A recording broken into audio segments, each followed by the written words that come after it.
Polo খেলা, polo খেলার কথা আমরা ইতিহাসে অনেক জায়গাতেই পোলো খেলার চল ছিল, এটা আমরা দেখেছি। বলতে পারেন প্রথম পোলো খেলার আবিষ্কার হয়েছিল কবে, আজ থেকে কত বছর আগে এবং কোন দেশে? আসুন সেই বিষয়ে আপনাদেরকে বলি। পোলো প্রায় 2000 বছর আগে চীন এবং পারস্যে উদ্ভূত হয়েছিল বলে মনে করা হয়।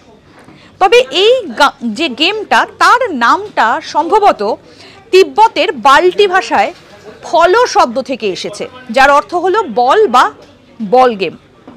প্রথম রেকর্ড করা খেলাটি হয়েছিল 6000 বিসিতে, অর্থাৎ যীশুখ্রিস্টের জন্মের 6000 বছর আগে। তুর্কমান এবং পার্সিয়ানদের মধ্যে এই খেলাটা প্রথমবার হয়েছিল, যেটার অস্তিত্ব আমরা ইতিহাসে দেখতে পাই, এবং তুর্কমানরা এই খেলাটায় জিতেছিল।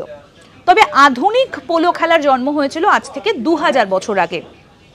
চীন এবং পারস্যে একই সময়ে এই পোলো খেলার আবিষ্কার হয়েছিল। তবে যীশুখ্রিস্টের জন্মের 600 বছর আগে, অর্থাৎ 600 খ্রিস্টপূর্বাব্দে এই খেলাটা কিন্তু প্রথমবার খেলা হয়েছিল, যার উল্লেখ ইতিহাসে রয়েছে। এরকম আরও আপডেট পেতে দেখতে থাকুন আজ তাক বাংলার ইউটিউব চ্যানেল, সাবস্ক্রাইব করুন।